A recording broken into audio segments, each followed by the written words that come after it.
Saudara-saudaraku yang terkasih, pada hari-hari ini di media massa dan media sosial, kita menjadi semakin kenal dengan kata gimmick. Diperkenalkan kata gimmick itu ada dalam Kamus Besar Bahasa Indonesia. Artinya apa gimmick itu? Menurut Kamus Besar Bahasa Indonesia adalah gerak-gerik tipu daya aktor untuk mengelabui lawan perang. Artinya bohong-bohongan. Gimik itu penuh tipuan, kebohongan.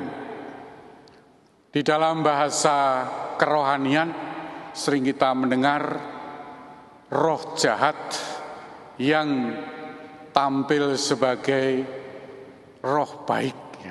Penampilannya saja, tapi tetap roh jahat.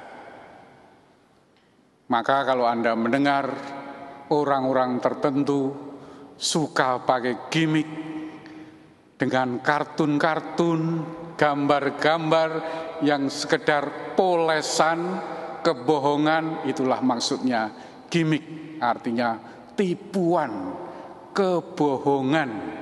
Siapapun. Ya, termasuk orang jualan juga kadang-kadang begitu, bukan? Namanya jualan supaya laku, mendapat perhatian, dibuatlah gimmick, bohong-bohongan.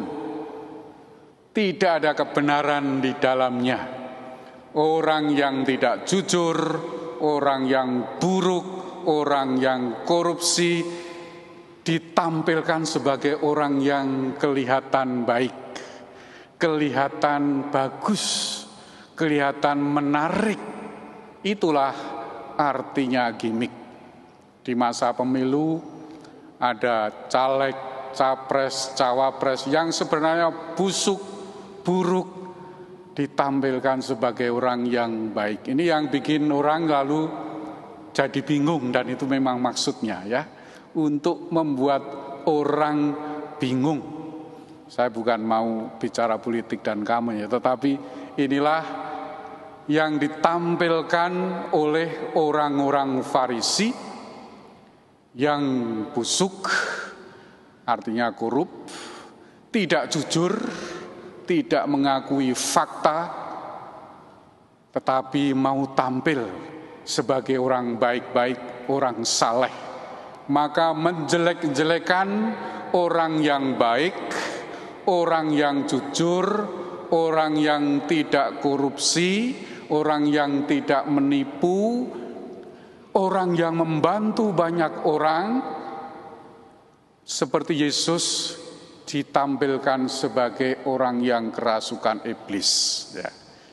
Jadi gimiknya menyerang lawan, menyerang Yesus, orang yang jujur, tidak busuk, orang yang baik, lemah lembut, rendah hati, menyembuhkan banyak orang, membebaskan orang dari kerasukan, menyembuhkan orang kusta, mencelikkan orang buta.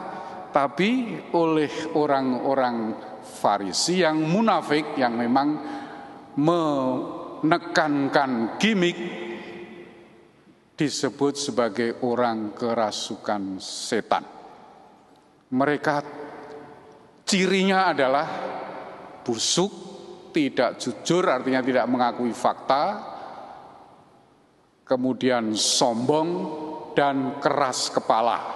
Itu cirinya 3 pokok itu ya. Busuk, penuh tipu-tipu, sombong, keras kepala. Ini orang yang suka gimik dalam kehidupan kita. Jangan dipilih orang seperti itu ya nanti. Kita mencari orang yang seperti Yesus, yang lemah lembut, rendah hati, menyatakan kebenaran karena dia sendiri adalah kebenaran. Dia bersabda, akulah jalan, kebenaran, dan kehidupan.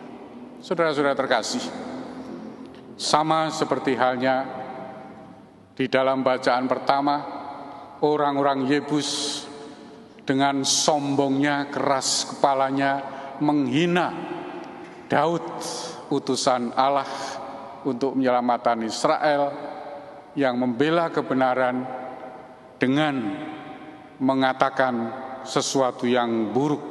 Engkau tidak sanggup masuk kemari. Orang-orang buta dan orang-orang timbang akan mengenyahkan engkau. Orang yang jahat suka mengejek, merendahkan, sombong, menghinakan. Mari kita syukuri panggilan kita untuk patuh setia kepada Yesus Kristus, Sang Kebenaran, yang lemah lembut dan rendah hati. Kalau pemilu, capres, caleg, pilihlah yang seperti ini.